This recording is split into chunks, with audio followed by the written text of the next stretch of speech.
Muito boa tarde, Ezequiel Canário. Muito obrigado por ter aceito o nosso convite.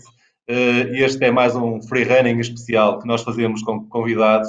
É uma atividade que nós fazemos há 6 anos e temos um conjunto muito vasto de pessoas ligadas ao atletismo, atletas profissionais, ex-atletas profissionais, pessoas que, embora não tenham feito do atletismo a sua profissão, são, contudo, grandes apaixonados pela corrida. Esta atividade destina-se, no fundo, a divulgar a corrida e destina-se, fundamentalmente, a motivar os lousadenses à prática da atividade física. A corrida aqui aparece como a forma mais simples de fazer atividade física, uma vez que a podemos fazer em qualquer lugar, a qualquer hora, com um equipamento muito reduzido, acompanhados ou sozinhos, e portanto é uma atividade que tem uma grande polivalência para se fazer atividade física. O Ezequiel Canário é um corredor, ou foi um corredor do fundo e do meio fundo português e do corta-mato. Representou vários clubes, o Sporting Clube de Portugal, o Imortal da Albufeira, o Liceu de Faro, o Benfica, a Faro Alto, o Maratona Clube de Portugal, a Confor Limpa. Portanto, passou pelos grandes clubes que tinham atletas nos anos 80. Nos anos 80 e nos anos 90. Participou em 2 Jogos Olímpicos, nos Jogos Olímpicos de Los Angeles e nos Jogos Olímpicos de Seul. Participou no Campeonato do Mundo, em campeonatos ibero-americanos, em campeonatos da Europa. Participou 12 vezes no campeonato, no corta-mato, no Mundial de corta-mato. Foi medalha de bronze por equipas num desses mundiais de corta-mato, na edição de 84. Portanto, tem uma carreira repleta de sucesso. E eu pergunto-lhe, Ezequiel, como é que chega ao atletismo? Como é que foi a sua entrada do atletismo? Antes mais, boa tarde. Pois eu, como qualquer miúdo na altura, eu vivia no campo, que vivia aqui a 2 km de Faro, mas desde pequenino sempre gostei de correr e até tínhamos lá um quarteirãozinho que até fazia corridas, já com 8 anos e 9 anos. Andávamos ali a brincar e eu até fazia, quem aguentava mais, portanto fazia voltas e voltas, e a partir daí, depois, conforme eu depois fui para o Liceu de Faro, depois aí juntou-se o útil ao agradável, porque havia lá uma equipa e comecei a fazer mais, era só competição, não treinava. Depois, só aos 15 anos, aos 16, é que comecei a treinar qualquer coisa. E depois, portanto, aquilo... Desde pequeno, a minha fisionomia era muito fraquinho, muito magrinho, e cada vez que eu fazia uma competição, depois adoecia sempre, portanto, ficava dor de cabeça, ficava assim... E os meus pais não gostavam muito que eu corresse, por causa dessa situação, mas consegui ultrapassar isso tudo e depois no final já eles, depois passados uns tempos, já eles é que apoiavam e diziam mesmo que a uma altura tive mesmo para deixar do atletismo e eles disseram para continuar, porque é que eu não continuava. Foi quando coincidiu com o Campeonato do Mundo de Júniors, o primeiro Campeonato do Mundo. O sucesso começou cedo, começou logo em Júnior, então. Pois, quer dizer, eu desde mesmo iniciado, já cheguei iniciado aos juvenis, já fiquei em segundo ou terceiro lugar no Campeonato Nacional. Portanto, eu sempre fiz assim resultados, podiam não ser primeiros, mas era sempre dentro dos 3 primeiros. E depois, quando cheguei a Júnior é que começou melhor e tanto é que no segundo ano de Júnior eu acabei por terminar em 9º lugar num Campeonato do Mundo de Júniores, que ainda hoje é a melhor classificação portuguesa do Júnior, em Limerick, na Irlanda. Tem uma carreira recheada de grande sucesso e de muitas vitórias. Ganhou o corta-mato de Venta de Banhos e o Cross Memorial Juan Gomereza, ambos disputados em Espanha. Ganhou o Cross do Jornal da Equipe, ficou em segundo lugar atrás do Carlos Lopes numa Taça dos Campeões Europeus. Ganhou também, menos 2 vezes, o Nacional de corta-mato, nomeadamente em 88, na Figueira da Foz, ao serviço do Imortal. Qual destas vitórias foi a vitória mais saborosa? Bom, talvez quando foi a primeira vez campeão nacional, porque onde era um sonho de qualquer atleta, né, de ser campeão, e eu coincidi que, portanto, vim para o Imortal e fui o primeiro atleta fora dos clubes de Lisboa a ser campeão nacional. e ao mesmo tempo era o culminar de um trabalho, porque eu sempre gostei muito de corta-mato e ganhei 2 vezes, poderia ter ganho mais, pois eu costumava, o meu principal adversário não eram os meus colegas, mas sim as lesões. E isso, portanto, sofri um bocado com esses problemas. Falou que os principais adversários não eram os colegas, mas eram as lesões, mas nesse corta-mato, do 88 na Figueira da Foz, ganha um atleta do Porto, o Zé Regalo, deixa também os atletas do Sporting, os irmãos Castro, para trás, e nomeadamente também o Fernando Mamed. No final, o Fernando Mamed dá-lhe um grande abraço, que está registado nos vídeos da RTP. Tinham sido colegas de equipa, havia uma relação muito forte entre vocês. O Fernando Mamed vinha também num conjunto de lesões. Que significado é que teve aquele abraço naquele momento? Não, é isso, é a amizade, portanto, e ainda hoje mantemos a amizade. Aliás, eu mantenho uma amizade com todos os meus colegas. Nessa altura havia uma sã camaradagem, tanto que seja o Mamed Lopes, o Malogrado, o Leitão, embora sendo de outro clube, mas nós conhecíamos desde os 15 anos aí, e sempre, pronto, nas pistas ou portanto, éramos, mas fora disso não havia ressentimentos. E o Mamed, sendo o atleta que era, simplicidade, assim como o Lopes, e eram cíveis, nunca houve o mínimo de atrito nem nada disso. E sempre nos apoiavam, não é? Também os mais novos que apareciam, eles também, portanto, tentavam ajudar. Disse-nos há pouco que o principal adversário não eram os outros atletas dos outros clubes, mas eram as lesões. Como é que conviveu com essas lesões? Como é que um atleta que trabalha meses e meses a fio, com um esforço enorme, com uma grande dedicação, para conseguir um determinado objetivo, para se preparar para uma determinada prova, consegue depois gerir a contrariedade de perto da competição, surgir uma lesão que o impede de competir ou que o impede de competir ao melhor nível? Onde é que foi buscar as energias para, depois da lesão, voltar a trabalhar e a treinar com o mesmo afinco? Pois, eu tinha uma característica que eu recuperava facilmente portanto, da forma. E talvez isso me ajudasse a combater as lesões, embora depois tive grandes amargos de boca, porque eu, em 85, com o Campeonato do Mundo em Lisboa, pois eu lesionei-me, tinha ganho o Cross L'Equipe em Paris, tinha sido segundo na taça de campeões e tudo levava a crer que eu, portanto, seja o Campeonato Nacional ou o Campeonato do Mundo, que foi até o Carlos Lopes que ganhou, poderia ter algumas possibilidades. E eu, uns dias antes, umas 2 semanas antes, lesionei-me e não tive de participar. Tentei participar ainda no Campeonato Nacional em Troia, acho que foi nesse ano, e foi uma asneira que eu fiz porque acabei por merecer tido a lesão.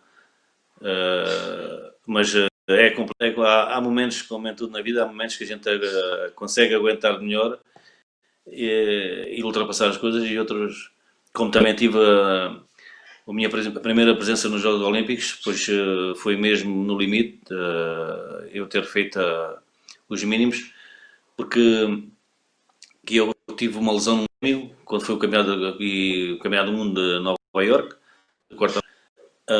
eu tinha-me lesionado e fiz a recuperação. Até foi o malogrado, o Manel Marques, uma assistente do Sporting na altura, do futebol profissional, que me tratou, e eu fui, como que se diz, com pezinhos de lã, a tentar, portanto, para poder ir a Nova Iorque, aos Estados Unidos, porque na altura, depois, um dos sonhos que eu tinha era conhecer os Estados Unidos e conhecer o Brasil, portanto, coisas de miúdo, não é?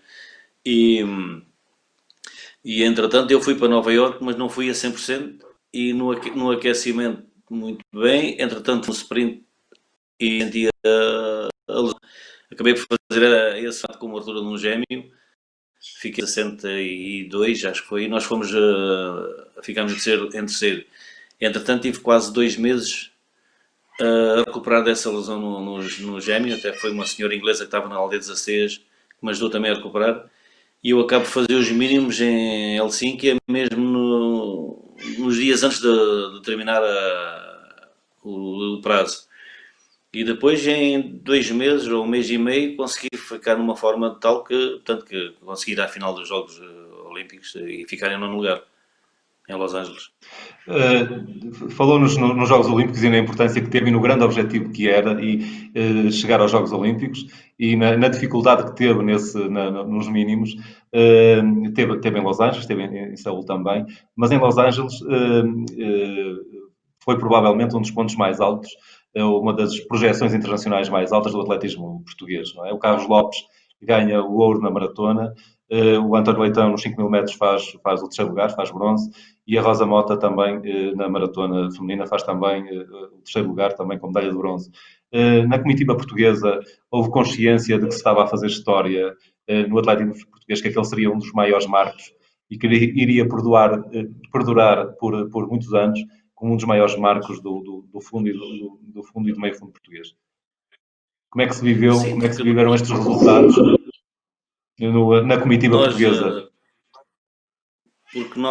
nós atletas sabemos, portanto, conhecemos o nosso corpo e sabíamos, tanto nós sabíamos como nós estávamos e os nossos colegas, e à partida, portanto, embora tanto cá para fora não se amandeirasse muito em arco a dizer, olha, vamos ganhar 2, 3 ou 4 medalhas, mas tínhamos consciência que iria ser uns jogos, portanto, que iríamos ter uma representação muito boa. E foi pena, foi só uma merda, dado os seus problemas que sempre perseguiram na carreira dele. Ali, mais uma vez, portanto, ele não ter conseguido ultrapassar a pressão, e porque senão tinha sido ainda melhor. Conhece o atletismo que se faz neste momento e as condições de treino que os atletas têm neste momento. Obviamente que viveu depois, nos seus anos 80 e 90, também a sua vida no atletismo. Há grandes diferenças no treino e nas condições de treino que se proporcionam neste momento aos atletas e que se proporcionavam na altura em que fez competição profissional. Bom, nós, pois na altura, o nosso problema é que não tínhamos pista para treinar, né? Havia muito poucas pistas em Portugal. Agora temos o contrário, temos muitas pistas, mas não temos atletas. E para mim, se calhar, uma das coisas um dos males que aconteceu foi que a Federação, tanto os atletas na altura, e mesmo os próprios treinadores, quer dizer, acabaram por ser esquecidos completamente. Por isso que talvez tenha levado a que, porque se os jovens tiverem, normalmente é um símbolo que possam seguir, como agora neste momento, pois todos os miúdos querem ser um Cristiano Ronaldo. Talvez as coisas tivessem acontecido diferente, embora a época também é diferente. Há hoje os telemóveis, os computadores, e isso tudo afasta as crianças. E nesse também, eu também acho que nas escolas, embora as escolas trabalhem bem a nível de desporto, mas há muitos professores que não têm a vocação para ser educação física e acabam por tirar o curso, talvez para ter um emprego. Acho que antigamente as pessoas eram mais, como é que dizer, carolas, não havia mais carolice nas coisas que se fazia, e pronto. Muito bem. Falou-nos há pouco que se calhar o país e não soube aproveitar os ex-atletas e os ex-treinadores. Eu lembro-me de ver uma fotografia sua com um conjunto muito vasto de atletas, com o Rita Borralho, com o Fernando Mamed, com o Carlos Lopes, com muitos atletas daquela geração, a fazer uma formação ligada aos centros de marcha e corrida. Julgo que foi em 2011.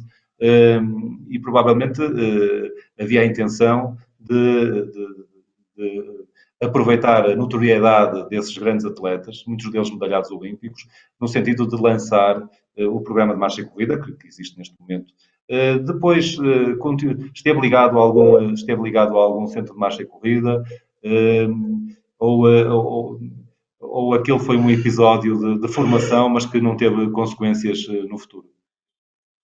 Aquilo foi, quer dizer, a ideia era boa, só que o problema para mim, portanto, ainda foi durante 1, 2 anos o máximo, portanto, eu era convidado e ia aos centros de formação, portanto, cada vez que havia marcha aqui no Algarve, e até mesmo no Baixo Alentejo eu cheguei a ir.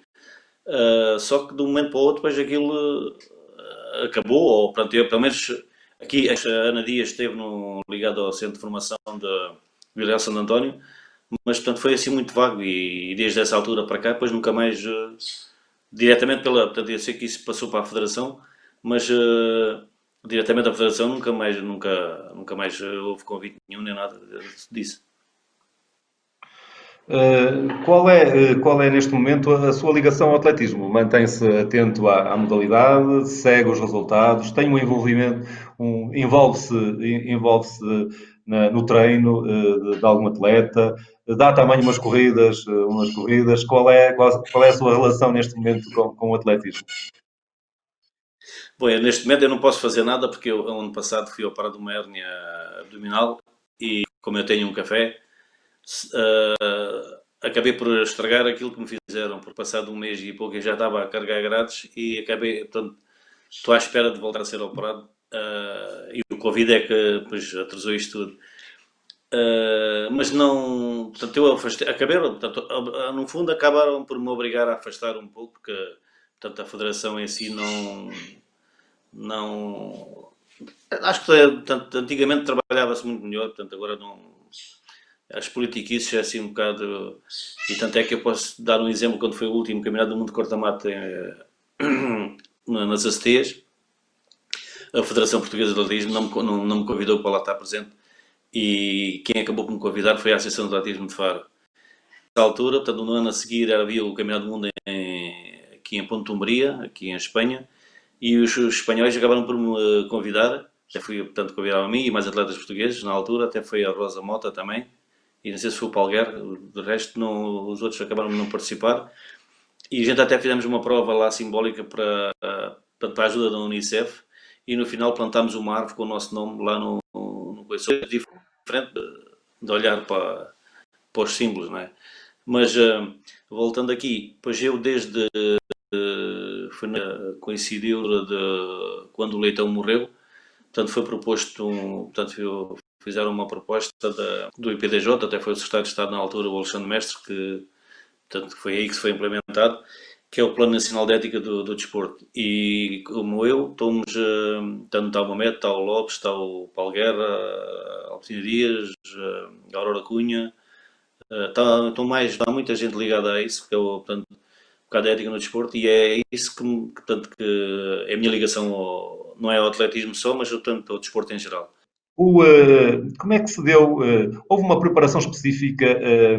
Houve algum cuidado por parte, quer de entidades dos seus clubes, do seu treinador, da federação? E se o que aconteceu consigo também era habitual acontecer com outros atletas? No final de carreira, como é que se faz o acompanhamento de um atleta para uma nova vida? O atleta dedicou-se a 120% à sua carreira, concentradíssimo em defender as cores do seu clube e as cores nacionais. Se havia algum cuidado na preparação do pós-carreira.